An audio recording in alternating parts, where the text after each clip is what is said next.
একটু হুগলিতেও এনফোর্সমেন্ট ডিরেক্টরেটের অভিযান, চুঁচুড়া বৈদ্যবাটিতেও ইডির হানা।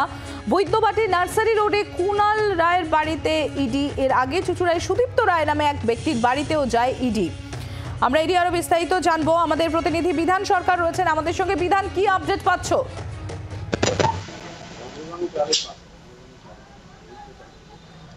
দেখো সম্প্রীতি, আজকে সকালবেলায় ইডির তদন্তকারী আধিকারিকদের একটি দল 3টি গাড়ি করে তারা প্রথমে আসে চন্দননগরের একটি জায়গায়, পাদ্রিপাড়া বলে একটি জায়গায়। সেখানে সুদীপ্ত রায় বলে একজন এর বাড়ি, সেই বাড়িতে তারা যান এবং সেই বাড়ি তালা দেওয়া থাকায় তারা সেখান থেকে ফিরে চলে আসেন। এবং বৈদ্যবাটিতে এই মুহূর্তে আমি যেখানে দাঁড়িয়ে রয়েছি, নার্সারি রোড, সেই নার্সারি রোডে এই কুণাল রায়ের বাড়িতে কিন্তু ইডি আধিকারিকরা এই মুহূর্তে রয়েছেন।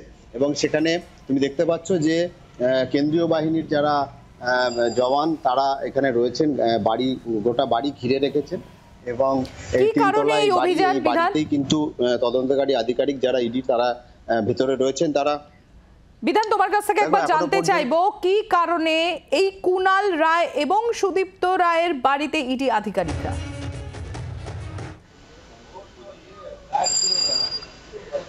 দেখো, এখনো পর্যন্ত প্রাথমিকভাবে যেটা জানা যাচ্ছে যে এই আরজি করে প্রাক্তন অধ্যক্ষ সন্দীপ ঘোষকে যে গ্রেপ্তার করা হয়েছিল এবং তার সূত্র ধরে বিভিন্ন জায়গায় কিন্তু ইডি আধিকারিকরা তদন্ত করছে, বিভিন্ন জায়গায় হানা দিয়েছে। এবং আজকে কলকাতা সহ বিভিন্ন জায়গায় ইডির যে টিম তদন্তে বেরিয়েছিল, এইখানেও কিন্তু বৈদ্যবাটিতে এই টিমটা রয়েছে এবং সেখানে কুণাল রায়ের বাড়িতে তারা এই মুহূর্তে রয়েছে। তারা তার পরিবারের লোকজনের সঙ্গে কথা বলছে।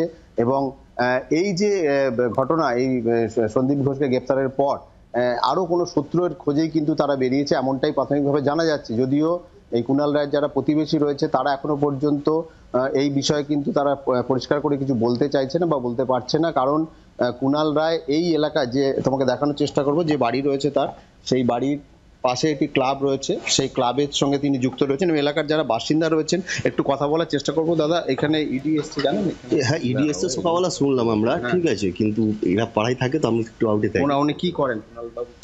বাবু তো কলকাতায় সার্ভিস করেন, আমি তো এটাই জানতাম। সে করে সার্ভিস করেন, তা তো আমরা জানতাম না কি করে। ওনার বাড়িতে ইডি কেন এলো? ইডি কেন এলো এখন উনি বলতে পারবেন কেন এলো। উনি কি মানে কোনোভাবে আরজি কর হাসপাতালের সঙ্গে বা সন্দীপ ঘোষের সঙ্গে যুক্ত ছিলেন? তা বলতে পারবো না দাদা, আমরা তো অতটা যোগাযোগ নেই, আমাদের তো একটু সাইডে বাড়ি। মেডিকেল লাইনে শোনা যাচ্ছে যে ওনার কাজ হতে পারে, উনি কাজ করেন, কাজের ব্যাপারে আমাদের কোনো আইডিয়া নেই। উনি কি ক্লাবের সভাপতি? ক্লাবের সাথে যুক্ত আছে অনেকদিন ধরেই, আমরা জানি। কতদিন ধরে এখানে এখানে আমি জন্ম থেকে দেখছি। উনি এলাকার লোকজনের সাথে মেলামেশা? হ্যাঁ, সবাই খুব ভালো ভালো আছে, এমনি খুব ভালো। পরিবারের লোকজন এখানে একসাথেই থাকে? সবাই থাকে। ওনার ভাই থাকে? হ্যাঁ। সম্প্রীতি এলাকার যারা বাসিন্দা তারা বলছেন যে কুণাল বাবু হচ্ছেন এই যে বৈদ্যবাটি অগ্রগামী সংঘ, এই ক্লাবের সঙ্গে যুক্ত। এবং ওনার যে বাড়ি তুমি দেখতে পাচ্ছ, যে বাড়ি এখানে 3তলা বাড়ি, এই বাড়িতে ওনার ভাই, ওনার পরিবার, ওনার স্ত্রী এবং মেয়ে এখানে থাকেন।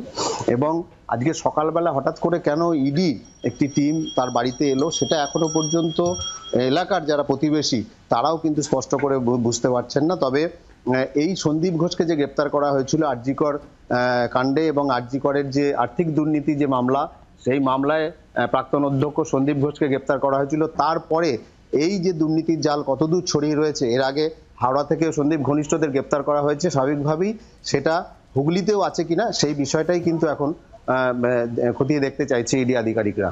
সম্প্রীতি, নজর রাখো বিধান, আপাতত তোমাকে ধন্যবাদ।